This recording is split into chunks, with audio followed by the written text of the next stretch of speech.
Hey guys, welcome back. I hope you are having an amazing day. Let's get right into the stories. The first one is a pro-revenge story. In the early 2020s, my buddies and I used to hang out at this small pool hall in the next town over. You could rent a table hourly or play per game. We'd knock a few balls around, catch whatever was on the sports channels, and BS about random stuff. No issues, no drama for the first couple of months we went there. Then this one dude shows up and snags the table we wanted. No big. We were chatting anyway. 20 minutes later, my friend lets him know it's our turn next game, and the jackass just brushes him off. Sure enough, we don't get to play after that game. I politely remind him we're up, and some chick pipes up that she's after us. The prick ignores both of us. More time passes, and the guy steps out, leaving the table. We seize the moment, put quarters in, but the rack is missing the 6 ball. The douche took it to the John with him. At this point, it's ridiculous, so we flag down the manager. He says it's nearly last call at 12:30 a.m., so he doesn't want to kick up a fuss by booting the guy. He grabs us a spare ball to play with. Bathroom dude returns, realizes we're onto his trick, and smirks. He strolls outside with a beer and the 6 ball for a smoke break. When he comes back in, he chucks the ball onto the table, messing up our game. Perfect timing for last call at the bar. One buddy suggests we follow his car and all call the cops to report a suspected drunk driver. 3 of us are down. Soon as he leaves, we use our smartphones to coordinate multiple calls to the highway patrol. License plate, make, model, color, mentioning he nearly hit someone, was weaving between lanes, driving erratic. We only had like 15 minutes before he'd be home, probably. The 4th guy tailed him while the rest of us ratted him out. Dude calls excited. A cop pulled between them with lights flashing to pull the jerk over. Sure enough, that week's police blotter had him arrested, but not for DUI, driving on a suspended license. The next one is an entitled people story. Buying my first home was a dream come true. After years of scrimping and saving, I finally had a little place to call my own. It wasn't anything fancy, just a small, one-story house with a tiny yard. But to me, it was perfect. I took pride in every little detail, from the flower beds I planted to the wind chimes on the porch.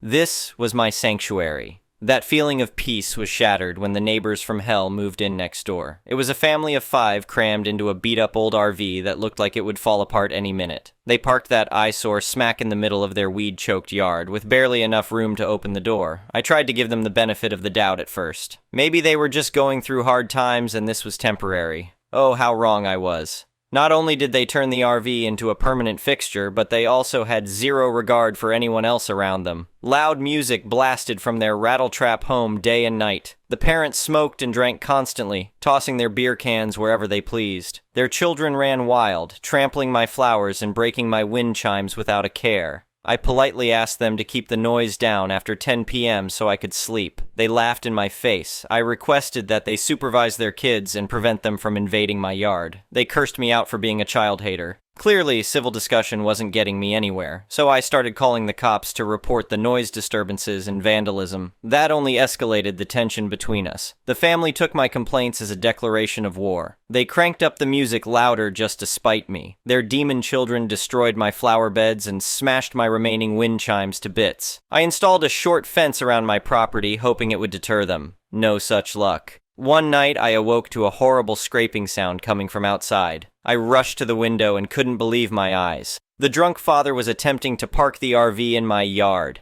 Tires tore through my grass and crushed my fence as he recklessly maneuvered the oversized vehicle just inches from my porch. I ran out there in my pajamas, screaming at them to stop. He just laughed maniacally, cutting the wheels in every direction and grinding my lawn into muddy ruts beneath the RV tires. I called the police, but they were little help as usual. They asked the family to move the RV back onto their own property, but couldn't force them to repair the extensive damage. My yard was left ruined, tire tracks cutting deep gouges in the mud. My crushed fence lay in splintered pieces on the ground. I broke down in tears surveying the aftermath. All my hard work destroyed in minutes by their careless disregard. I'd had enough of their abuse. These people had no respect for me or my home.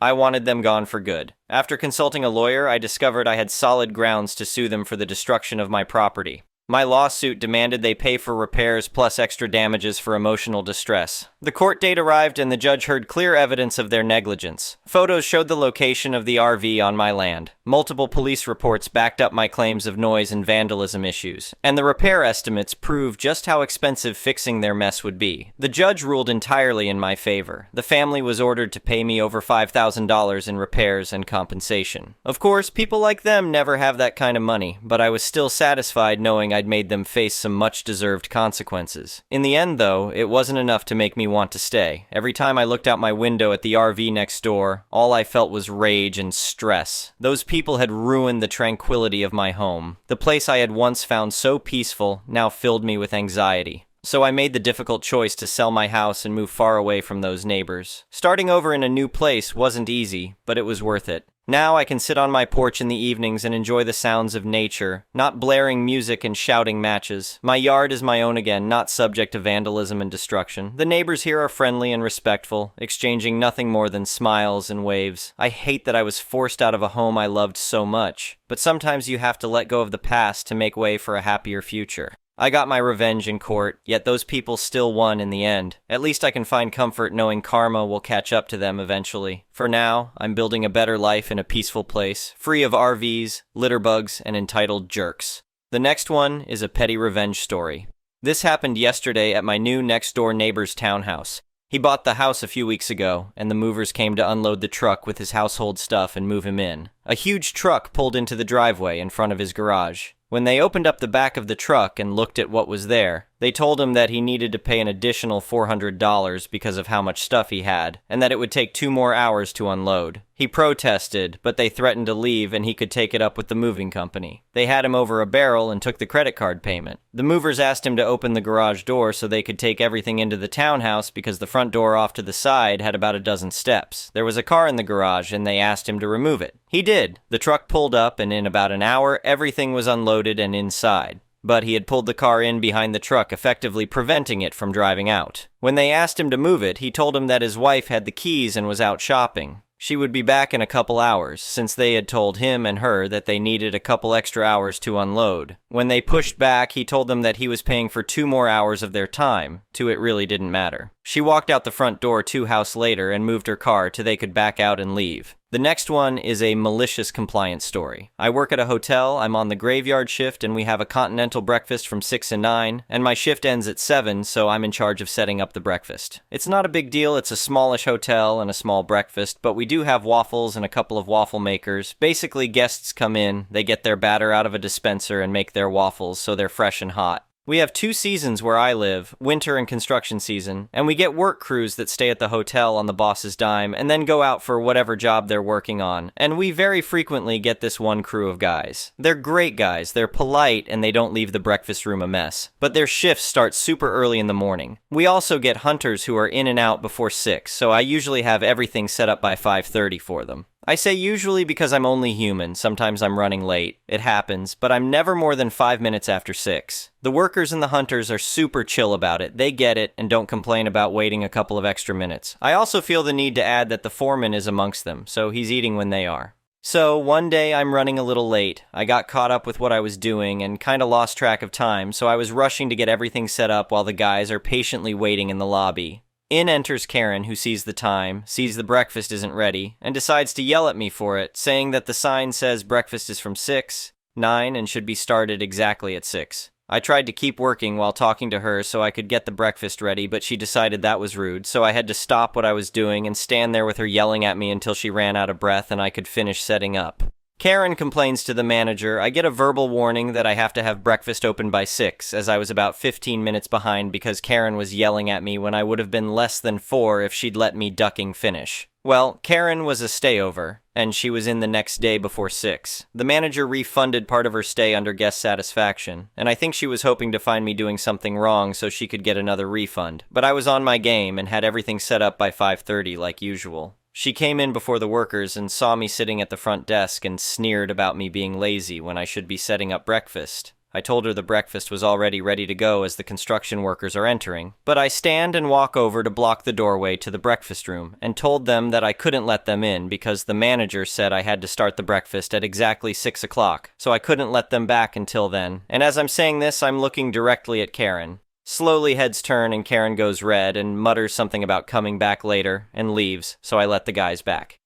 They said it was funny, and like I said, the workers have had to wait a little after 6 before with no problem, and the foreman was there. To be clear, if I thought this stunt was going to cost them their breakfast, I never would have done it. But I knew that wasn't going to be a problem. I didn't see Karen again, so either she didn't come back or she returned after I left. But either way, I didn't hear another word from the manager about it. You want your breakfast at 6? You're going to get your breakfast at 6. The next one is an entitled people story. For context, he is the youngest son in the family, and my parents tend to brush off whatever he does with the excuse of "we'll replace it." However, my dad has stopped enabling that behavior for a couple of years. He moved in with his family to my parents' home after failing to make it big in Australia. My siblings forced him to come back after finding out he demanded $10,000 from our mother, who is retired and has had a stroke. It is a 5-room flat, so my sister was kicked out of her room and had to occupy the slightly smaller study room until they moved out earlier this April. My husband, our baby, and I are currently staying with my parents while waiting for our house to finish being built. They stayed about a year plus, and it was a nightmare with them over. In that span of time, they complained about my son, who either needed to be soothed back to sleep or just refused to sleep while they were putting their newborn to sleep. I do feel guilty about that.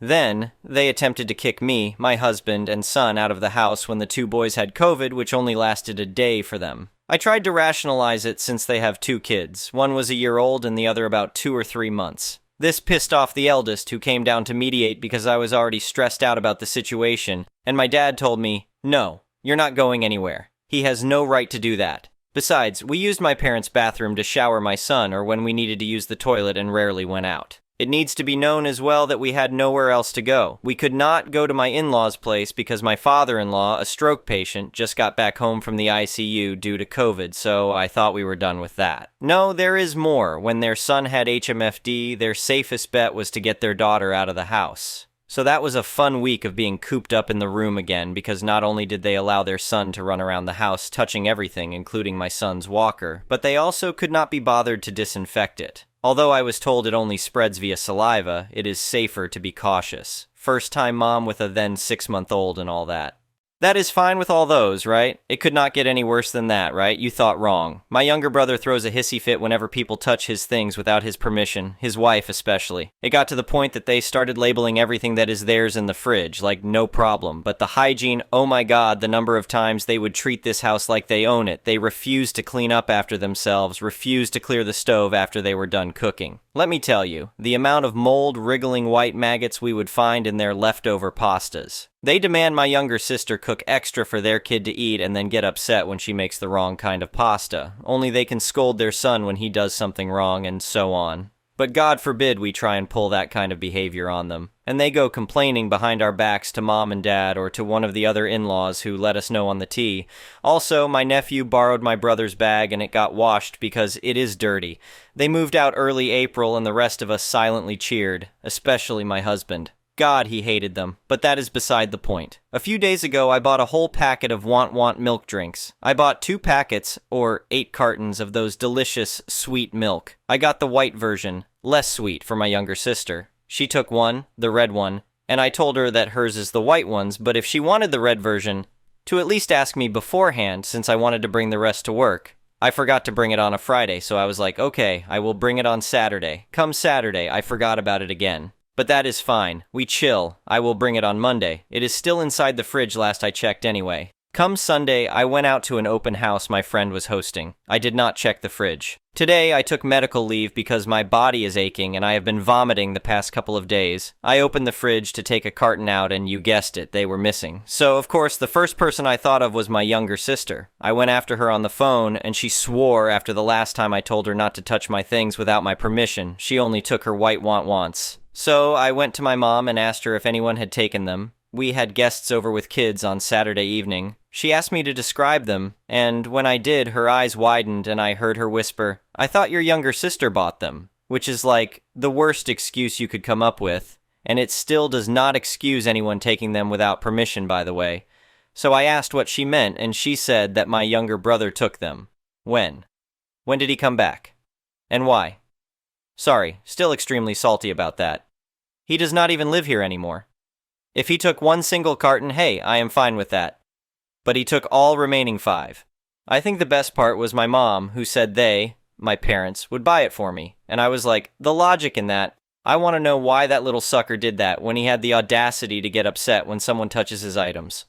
So I blasted him on our WhatsApp group. My dad says he will replace it, and to start writing our names on the stuff we bought just to be safe. I replied back with, I can replace it on my own. I just wanted to know why he would do that without asking who it belongs to and if it was okay to take it. You do not see me waltzing into his home grabbing whatever we want. He does not even live with us anymore. Also, I might as well leave the house and rent a place instead if it means a 100% guarantee no one is going to take my things without telling me. While it is heavily cheaper to stay with my parents, I can choose to rent someplace else. My mom just refuses to let me do such a thing because I am also her eldest daughter and baby. But that is another story for another time. My eldest brother told me to quit it, messaged me directly saying the youngest of the brothers is the golden child and it is to be expected. I told him, I am not going to let our parents pull that behavior on me. I am not going to let them enable him. He is not the only one who knows how to throw a tantrum. This was spoken in the heat of the moment. I will not throw a tantrum, but I am not going to tolerate my parents enabling him further. I would have just kept quiet if my dad had just stopped at, we will investigate it. But the moment he mentioned replace, I lost all my patience. Everything is quiet as of now. No replies from my younger brother or his wife, or my parents too. I am simmering still, but not as angry. I will buy the drinks again if they still have them on sale later. I have always read about entitled siblings/family, but never really thought of my younger brother as one until he got married. Also, I am aware that I am an a-hole too. I am just sick of my mother always defending his actions or enabling it. Once my mom told my younger brother jokingly to slap our youngest. After the third slap and humiliating her, did our mom tell him to stop? She ran away from home for 3 days. I wonder why. This is an Asian household. I do not get why my younger brother is getting favored because our youngest, sister, is the most successful out of all of us. I am extremely petty. That is why my younger sister always listens to my warnings. The last time she did not listen to me to stop using my makeup remover when she already has one, I went and used up all of hers. Since then, she has always heeded my warnings and would ask my permission in advance if she needs to borrow or use something of mine. I have gotten into a scuffle with my youngest brother as well, but I am pretty sure he has got nothing inside that head of his because he has learned nothing. The next one is an entitled parent story.